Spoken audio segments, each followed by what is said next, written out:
Ustaz izin bertanya, apabila di masa lalu pernah lalai dalam menjalankan solat, lupa ya beberapa kali, apakah wajib diganti ataukah cukup dengan bertaubat kepada Allah? Karena saya pernah mendengar tidak boleh melaksanakan solat sunnah sampai semua solat yang pernah ditinggalkan diganti. Tapi saya juga pernah mendengar cukup bertaubat kepada Allah dan berjanji tidak akan mengulangi lagi. Mohon bimbingannya Ustaz. Allah barik fi.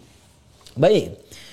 Seorang yang pernah bermaksiat, apapun itu jenisnya, baik maksiatnya terkait dengan Allah, bermaksiat kepada Allah secara langsung. Ya, contoh diminta untuk beribadah, solat itu kan bagian pokok kepatuhan kita, bukti keimanan kita kepada Allah. Quran surah ke-20 Taha ayat ke-14. Ya, solat itu bagian pokok pembuktian iman kita kepada Allah. Innani anallahu la ilaha illa ana fa'budni wa aqimis salata lidzikri. Aku adalah Allah, tak ada Tuhan yang layak dipertuhankan disembah selain aku, kata Allah, maka sembah aku. Ya, bagaimana menyembahmu ya Allah? Wa aqimis salat, tunaikan salat. Ya, untuk mengingat aku, kata Allah. Quran surah ke-20 Taha ayat yang ke-14. Ada orang tak solat. Ya, tapi dia mengaku beriman.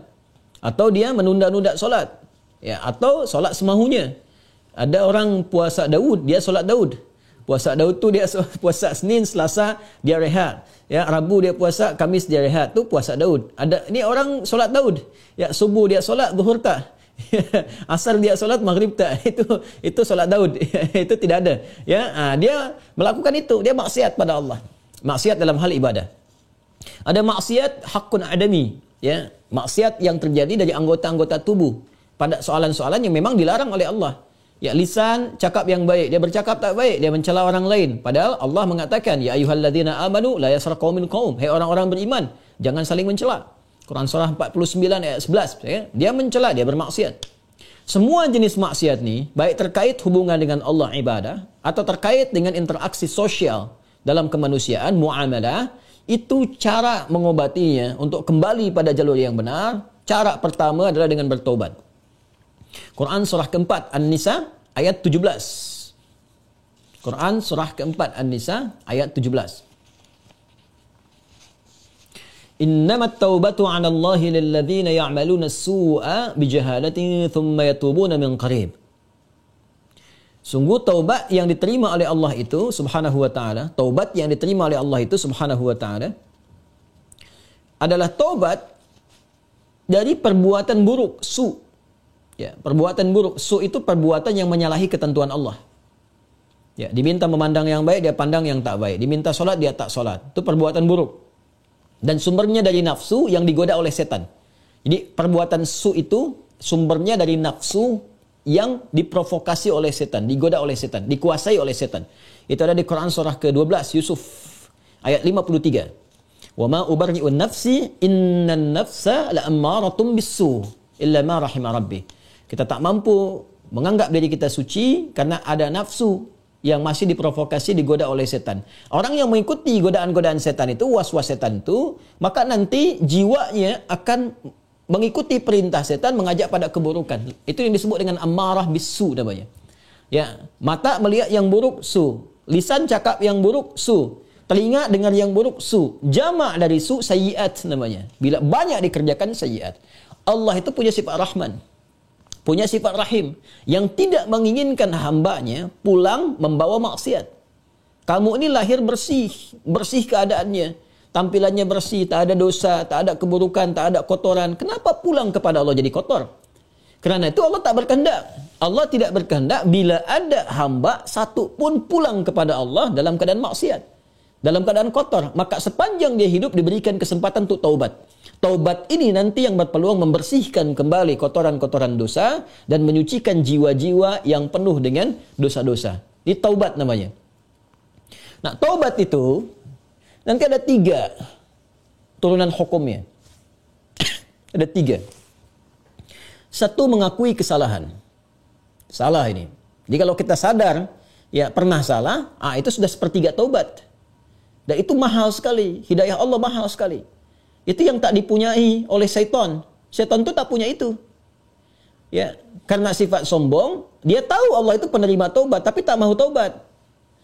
Ketika diminta oleh Allah itu untuk taubat, diberikan isyarat tu, dikonfirmasi, ditanya, "Ma mana'aka alla tasjud Ya, ma man'aka alla tasjuda id amartuk. Kenapa kau tak mau sujud ketika aku perintahkan? Itu kan isyarat taubat. Ya, Quran surah ke-7 ayat 12. Ya, tapi dia tak mau taubat. Ya, tak mau taubat. Dia menjawab, ana khairum minhu, khalaqtani min narin wa khalaqtahu min tin. Aku lebih hebat. Nah, itu bahaya. Kesombongan itu bisa menutup seseorang untuk bertaubat kepada Allah. Itu bahaya sekali. Karena itu Allah mengharamkan kesombongan. Ya, karena sayangnya kepada hamba diharamkan kesombongan supaya masih berpeluang untuk taubat. Itu bezanya syaitan dengan manusia. Ingat ya?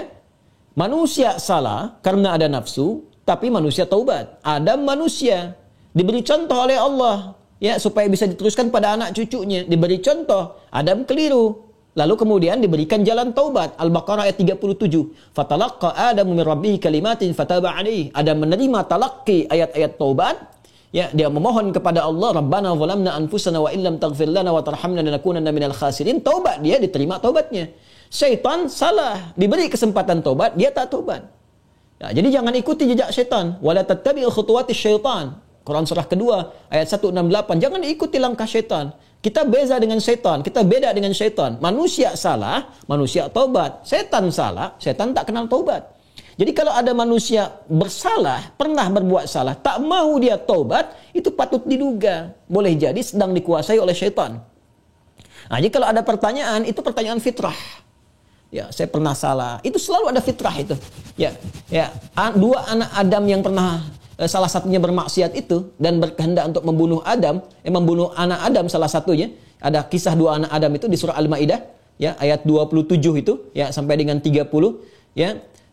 Watlu alaihim bil haqqi watlu alaihim naba ibna adam bil haqqi id qaraba qurbanan fataqabbala min ahadihima wa lam yutaqabbal min al akhar. Muhammad SAW kisahkan, bacakan kepada umatmu, ya, tentang kisah dua anak Adam yang diperintahkan untuk berkorban. Yang satu berkorban baik, yang satu tidak. Ya, maka yang satu diterima, yang satu tidak. Maka yang kecewa ini dia merasa cemburu, ingin membunuh. Nah, ketika akan membunuh ini fatawat nafsu lahu nafsuhu, fatawat tawa itu artinya naik turun. Ya, jadi enggak ya, lakukan tidak ya. Nah, itu di fitrah kita itu selalu ada bagian fitrah yang mencegah berbuat maksiat. Ada yang sifatnya mencegah dari awal, ada yang sifatnya menyesali. Ya, menyesali itu sambil mencela. Kenapa tadi saya harus marah nih sama anak nih? Kenapa tadi saya harus mencela dia? Kenapa tadi harus saya cemberut? Kenapa tadi saya harus berkata yang kasar? Padahal saya bisa berkata yang lembut. Nah, itu ada penyesalan yang kedua sambil mencela diri. Nah, bagian yang kedua ini setelah tak mampu mencegah, dia menyesali, disebut lawam namanya. Sifatnya lawamah. Ya, makanya ada yang dikenal dengan nafsul lawamah. Diri, jiwa yang mencela. Kenapa melakukan itu? Nanti puncaknya terjadi di akhirat, saat kembali, saat hari kiamat.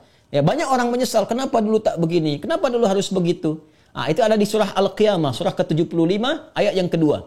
La uqsimu biyaumil qiyamah, wa la uqsimu bin nafsil lawamah. Ya, aku bersumpah, kata Allah, ya, ada di jiwa-jiwa itu sebetulnya yang menyesali perbuatan buruk itu kenapa terjadi. Nah, taubat itu karena harus membuktikan kesungguhan untuk berubah, itu harus menyentuh kepada jiwa yang terdalam tadi. Karena itu harus ada unsur pengakuan, yang kedua unsur penyesalan. Unsur pengakuan itu secara fitrah akan muncul dengan sendirinya. Karena itu kalau keluar dia di pernyataan, itu Masya Allah, itu sudah hidayah Allah yang sudah masuk ke dalam jiwa. Jangan tinggalkan. Cepat ambil. Ya, siapapun pelaku maksiat akan ada bersitan, sekelebat dalam jiwanya itu berpikir, apa aku harus selalu begini gitu. Ya, mungkinkah aku berubah? Nah, kalau ada hal semacam itu sudah hidayah. Ya, kalau ada orang banyak berbuat maksiat pun kita sekelilingnya itu kita mendoakan, malam-malam kita sujud minta pada Allah supaya diberikan hidayah. Jangan-jangan dia itu ditempatkan jadi tetangga kerabat kita, berkehidupan dengan kita supaya memang kita bisa mendoakan dia. Ya, bukan mengutukinya, mencelaknya, tidak. Mungkin supaya dengan adanya kita ini dia bisa melihat jadi wasilah hidayah dari Allah Subhanahu wa taala. Jadi pertanyaan semacam ini itu sudah sepertiga bagian dari karunia Allah. Selanjutnya apa? Sesali itu. Jadi mengakui. Nah, ini sudah disampaikan. Kedua, menyesali. Menyesali itu sudah bagian perwujudan, ya, supaya kita bisa mengendalikan nafsul lawamah tadi, supaya tidak dibawa ke akhirat. Ya, jadi dengan menyesali itu nanti digugurkan oleh Allah hal-hal terkaitnya sehingga lapang hati kita. Ciri orang taubat itu, ya, kalau dia sudah bertobat mendekat kepada Allah, yang pertama diberikan oleh Allah kelapangan hatinya, ada ketenangan. Ya, yang tidak bisa dirasakan, Ya, dengan bandingan-bandingan materi. Tak sama dengan ketika diberi materi dunia. Dikasih wang, ya, senang, bahagia, lapang. Dikasih kereta, bahasa Malaysia kereta, mobil, ya, atau fasilitas lain, senang, lapang. Taubat itu punya ciri sendiri. Tak sama dengan kebahagiaan itu. Ya, dia ada menghunjam ke kedalaman hati itu, ada ketenangan, ya, ada kelapangan. Jadi begitu kita sujud, ya kan? Kemudian kita minta ampun, mengakui, menyesali, air mata keluar, getaran itu yang menggerakkan jiwa. Nah, itu sudah menyentuh kepada hati. Ya. Jadi ulama dahulu mengajarkan taubat itu sampai hatinya tersentuh. Ya, bukan taubat yang di lisan saja, saya taubat ya Allah, taubat ya Allah. Ya, taubat itu mesti mampu melapangkan hati, jiwanya mesti tersentuh. Keadaan hati yang lapang, yang tersentuh, sehingga menjadikan cawan hatinya terbuka, siap menerima perubahan, itu disebut nasuha namanya. Nasuha. Ya, karena itu pernah dengar nasihat. Saya mau minta nasihat dari Ustadz. Nasihat. Nasihat itu dari kata nasoha. Sesuatu yang melapangkan. Karena kalau kita dengar nasihat, hati kita lebih lapang. Anda punya masalah, konsultasi, diberikan jawaban, hati lapang. Itu nasihat namanya. Ya, seakar dengan kata nasoha. Nasoha yansohu. Sifat keadaannya disebut nasuha. Karena itu kita mendengar ada ungkapan, istilah, bahkan diambil dari ayat-ayat yang sampai kepada kita, taubat nasuha. Ya kan? Taubat apa? Nasuha. Taubat yang mampu melapangkan hati. Caranya bagaimana? Mengakui, menyesali. Penyesalan itu harus langsung bisa menyentuh kepada jiwa. Ya, karena itu ada ulama mengajarkan istighfar sekian kali supaya jiwanya tersentuh, bangun di malam hari, kan? Yang ketiga, di bagian terakhir, membuktikan perubahan dari hasil taubat itu. Membuktikan perubahan dari hasil taubat itu dengan beramal soleh. Dengan beramal soleh. Jadi kalau saya bisa ilustrasikan seperti ini. Bismillah. Ini salah. Perbuatannya disebut dengan su. Ya, dengan segala turunannya. Mata salah, telinga salah, lisan salah sampai ke kaki, itu perbuatan su. Jamaknya sayyiat. Ya, tadi Quran surah ke-4 An-Nisa ayat 17 yang menggunakan su. 18-nya sayyiat. Ayat 17, innamat taubatu 'ala Allahi lil ladzina ya'maluna su'a bijahalatin. Ayat 18-nya, wa laysatit taubatu lil ladzina ya'maluna sayyiat. Ya, dan seterusnya ayat. Ini yang jelek, saya silang. Lawan dari ini namanya salih. Jamaknya salihat. Wal 'asr innal insana lafi khusr illa alladhina amanu wa 'amilus salihat. Ya, man amana wa 'amila amalan salihah. Ini tunggal, ini bentuk jamaknya. Taubat adalah jembatan yang mengalihkan perbuatan buruk ini kepada amal saleh ke sini. Tadi diawali dengan mengakui, ya Allah, salah nih. Nah, biasanya Allah bantu dengan hidayah, ada pengakuan itu. Ya, ada pengakuan dalam diri kita, mengakui kita berdosa, mengakui kita keliru, kan? Diberi jalan oleh Allah, diberikan sentuhan. Nah, ini anugerah yang pertama nih. Karena itu kalau ada diberikan ini, tadi saya katakan itu sepertiga dari anugerah. Sambut dengan penyesalan, menyesali. Menyesal ini tak hanya mengatakan, kita katakan saya menyesal ya Allah, tak. Sampai merasakan di hati itu kelapangan. Itu yang disebut nasuha. Taubat nasuha, taubat yang melapangkan kepada jiwa, kepada hati. Ya, sampai merasa tenang, enak, kan? Mampu membezakan antara ini keliru, ini benar, kan? Kita menyesal, air mata keluar. Makanya Nabi pernah menyampaikan dalam kondisi seseorang itu, Masya Allah, kan? Dia dalam keadaan sunyi, sendiri, lalu menetes air matanya karena merasa berdosa. Ya, menyesal dia, menetes air mata dalam kesendirian karena merasakan penyesalan dari dosa. Seketika Allah turunkan ampunan untuknya. Ya, itu banyak riwayat-riwayat yang sahih. Yang ketiga, membuktikan keberhasilan dari taubat ini dengan merubah ini yang yang sayyiat jadi salih, salihat. Mengganti perbuatan buruk yang salah itu dengan amal yang saleh. Apa kaitan dengan pertanyaan tadi dari saudari kita yang dari Australia tadi? Ya, kaitannya adalah ini bentuknya seperti apa? Apakah harus sama dengan jenis kesalahan yang dilakukan atau berbeda? Yang penting amal soleh saja. Karena ayat-ayat Quran yang mengiringi ini sifatnya memberikan kata umum. Ya, faman taba wa aslaha. Siapa yang tobat wa aslaha. Kemudian dia memperbaiki diri. Aslaha itu kan berubah menjadi soleh. Aslaha yuslihu. Aslaha. Itu banyak ayat di Al-Quran tuh. Man taba wa aslaha. Taba wa aslaha. Dia tobat lalu dia buktikan ingin berubah jadi soleh. Memperbaiki diri. Ya, karena katanya masih umum sifatnya, karena itu terbuka untuk bisa mengerjakan berbagai hal. Yang penting ada pembuktian. Jadi yang dituntut dari taubat itu sifatnya pembuktian saya berubah. Ya, pembuktian saya berubah. Itu intinya. Ya kan? Jadi ketika sampai di level kedua ini pun ampunan turun. Tapi untuk membuktikan bahwa kita sudah meraih ampunan itu, kita buktikan dengan merubah diri. Berubah dari sini, bertransformasi, berpindah ke sini. Bagaimana caranya? Buktikan. Disinilah kemudian para ulama membimbing kita. Ya, ada pendapat misalnya yang mengatakan kalau jenis yang ditinggalkan perbuatan sayyiatnya atau maksiatnya, ya terkait dengan ibadah kepada Allah, pernah meninggalkan salat, ya kan? Maka bagaimana cara memperbaikinya? Ganti, perbaiki salat ini. Ya. Dari yang pernah kemudian ditinggalkan, maka ada yang berpendapat dengan qadha salat ketika ingat, dikiaskan.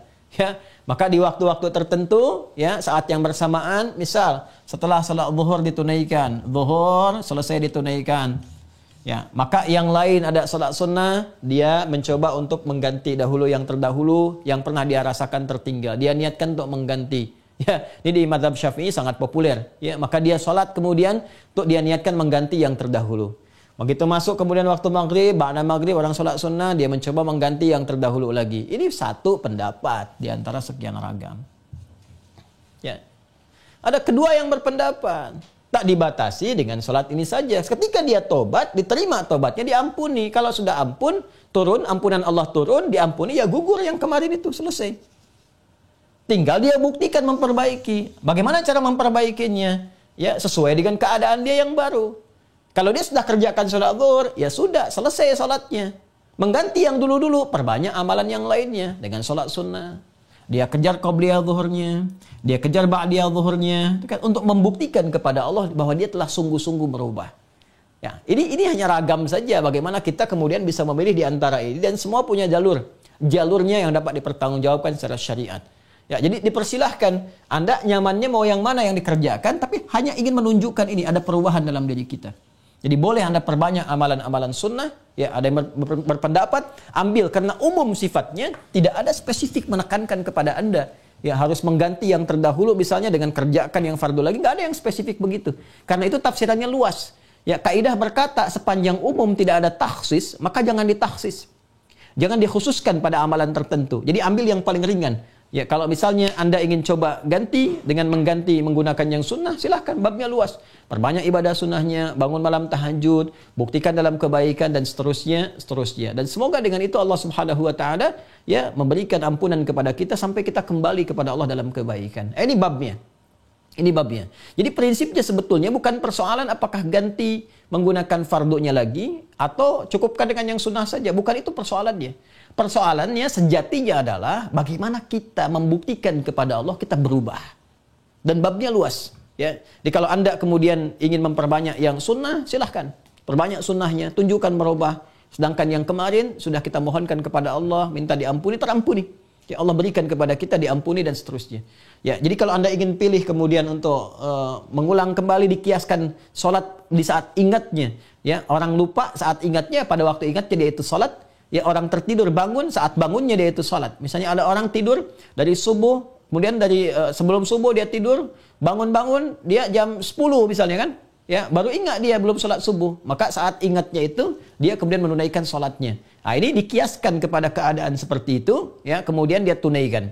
Adapun orang-orang yang kemudian dia ingin memilih, saya ingin perbanyak yang sunnahnya saja, tak ada masalah. Ya, tak ada masalah. Ya, jadi silahkan perbanyak sholat sunnahnya dan tidak ada satupun dalil yang spesifik mengatakan dilarang menunaikan sholat sunnah sebelum yang fardunya tercukupi dahulu. Kita pun tak tahu berapa fardu yang sudah tertinggal. Bagaimana mencukupinya? Ya, jadi nggak ada dalil spesifik seperti itu. Yang ada adalah terbuka luas untuk kita beramal, membuktikan kesungguhan kita telah berubah. Wallahu ta'ala a'lam bis-shawab, dan semoga Allah menerima taubat yang kita mohonkan kepada Allah, dan tidak ada semua kita yang bebas dari kesalahan. Saya, Anda, kita pun pasti pernah berbuat salah. Dan Allah sangat mencintai pelaku maksiat yang bertobat dibandingkan dengan seorang yang saleh yang tidak pernah merasa salah dalam kehidupannya. Wallahu ta'ala a'lam bis-shawab.